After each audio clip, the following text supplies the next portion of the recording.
Hi hello. അപ്പോൾ ഇന്ന് എല്ലാവർക്കും ഹോളിഡേ ആണല്ലേ. നമുക്ക് ഹോളിഡേ വിത്ത് വർക്കിംഗ് ഡേ കൂടിയാണ് കേട്ടോ.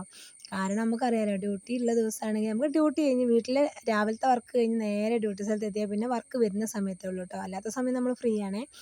ഇവിടെ നമ്മൾ ഹോളിഡേ ആണെങ്കിൽ ഫുൾ ഡേ വർക്കിംഗ് ഡേ ആണ്.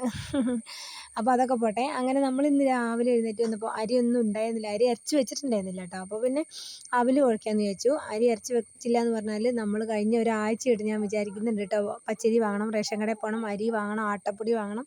പക്ഷേ ഇതെന്നും തന്നെ മറന്നു പോണ കാര്യമാണ്. എന്നും പോവും, വൈകുന്നേരം നേരെ തിരിച്ച് വീട്ടിലോട്ട് വരും. അപ്പോൾ ഇനിയിപ്പോൾ നാളെ നിർബന്ധമായിട്ട് അരി വാങ്ങിയേ പറ്റൂ. അങ്ങനെ വന്നപ്പം നമുക്ക് പച്ചരി തീർന്നു. അതുകൊണ്ട് പിന്നെ തൽക്കാലം ഇങ്ങനെ അഡ്ജസ്റ്റ് ചെയ്യാമെന്ന് വിചാരിച്ചു കേട്ടോ. അപ്പം നേരെ അവിൽ കുഴച്ച് വെച്ചിട്ട് നമ്മൾ കഞ്ഞിക്ക് ഇതാ വെള്ളം വെച്ചിട്ടുണ്ട്. ഇത് നമ്മളെ കണവൻ ഇന്നും ചെറിയ പണിയുണ്ട്. ഇന്നെന്തായാലും ക്യാമറയിൽ നോക്കി ഒരു ചിരിയൊക്കെ ചിരിച്ചിട്ടുണ്ട് കേട്ടോ. മാറ്റമുണ്ട് മാറ്റമുണ്ട്. അപ്പോൾ അങ്ങനെ പിന്നെ ഇനി ചേർന്നതാണ് അരി. അപ്പോൾ അങ്ങനെ കഞ്ഞിക്കുള്ള അരിയും കൂടി ഇട്ട് കഴിഞ്ഞാൽ ഇത് പെട്ടെന്ന് അങ്ങ് വെന്തോളൂ. റേഷൻ അരിയാണ് കേട്ടോ. അതിനിടയിൽ ഈ ഫോണുണ്ടല്ലോ, ഈ ഫോണിപ്പോൾ നമ്മളെ ഒരു പോസിറ്റീവ് എനർജിയാണ് കേട്ടോ. അപ്പോൾ അതിൽ നോക്കി ഇന്നിപ്പോൾ ഇവിടെ നെഗറ്റീവ് എനർജി ഉണ്ടായിട്ടുണ്ടായിരുന്നു. അടുപ്പത്ത് വെച്ച സാധനം കരിഞ്ഞു പോയിട്ടുണ്ട് കേട്ടോ.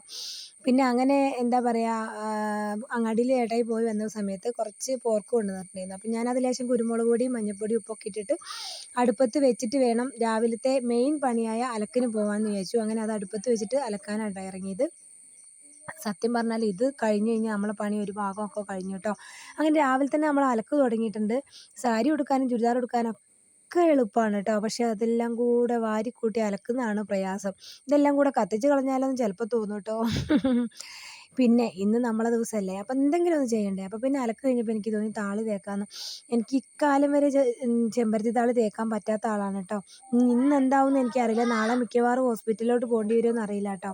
തണുപ്പ് പറ്റാത്തതുകൊണ്ട് തന്നെ താളി തേച്ച് കഴിഞ്ഞാൽ അലർജി, തുമ്മൽ, കണ്ണ് ചൊറിച്ചിൽ ഇതൊക്കെ ആരംഭിക്കുമേ. എന്തായാലും വേണ്ടില്ല, മുടി ഇങ്ങനെ പൊഴിഞ്ഞു പോയിട്ട് ഞാനിതിന് വേണ്ടി ഒന്നും ചെയ്തില്ലല്ലോ. അപ്പോൾ ഇപ്പോൾ ഇടയ്ക്കൊക്കെ സൺഡേയിൽ എന്തെങ്കിലും ചെയ്യാറുണ്ട്. ഇന്ന് പിന്നെ വേറെ ഒന്നും ചെയ്തില്ല. കുറച്ച് ചെമ്പരത്തി താളി പറിച്ചുകൊണ്ട് വന്നിതാ കല്ലിൽ നല്ലപോലെ ഉരച്ച് എടുത്ത്. ചെറുപ്പത്തിലൊക്കെ ഇങ്ങനെ തോട്ടിലൊക്കെ കൊണ്ടുപോയിട്ട് ഇങ്ങനെ ചെയ്തു തന്നൊക്കെ എനിക്ക് ഓർമ്മയുണ്ട് കേട്ടോ. പക്ഷേ അന്ന് ഈ പറഞ്ഞ പോലെ ഭയങ്കര പ്രശ്നമായിരുന്നു അലർജീൻ്റെ കേട്ടോ.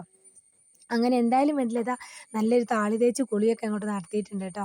അപ്പോൾ സൺഡേ നിങ്ങളും എല്ലാവരും ഇങ്ങനെ തന്നെയായിരിക്കും അല്ലേ, ജോലിക്ക് പോകണവർ അല്ലാത്തവർ. ഇപ്പം നമ്മൾ ജോലിക്ക് പോകുമ്പോൾ എന്തായാലും നമുക്ക് രാവിലെ ഇതെല്ലാം കൂടി നടക്കില്ല കേട്ടോ. കുട്ടികളും വീട്ടിലെ കാര്യങ്ങളും എല്ലാം കഴിഞ്ഞിട്ട് വേണ്ടേ പോവാം.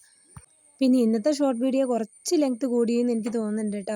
അപ്പോൾ അങ്ങനെ ഇത് കണ്ടില്ലേ, സാരിയൊക്കെ ഉടുക്കാൻ എളുപ്പമാണ്. ഉടുത്ത് കഴിഞ്ഞിട്ട് ഈ അലക്കി ഉണക്കലാണ് പ്രയാസം. എന്തായാലും തുണിയെല്ലാം അലക്ക് കഴിഞ്ഞിട്ടുണ്ട്. പിന്നെ അവിൽ കുഴച്ചത് കൂട്ടി ഞാൻ ചായ കുടിക്കാൻ കേട്ടോ. പിന്നെ ഇന്നലെ തറവാട്ടിൽ നിന്ന് തന്നു വിട്ടെ ഇലയപ്പം ഉണ്ട്, ചക്കയപ്പം ഉണ്ട് കേട്ടോ. അപ്പോൾ അതും ഒരെണ്ണം എടുത്തു, അവിലും കൂട്ടി ഞാനിതാ കഴിക്കുന്നു. എല്ലാവരോടും താങ്ക് യു കേട്ടോ. വീഡിയോ കണ്ട് സപ്പോർട്ട് ചെയ്യുന്ന എല്ലാവരോടും താങ്ക് യു.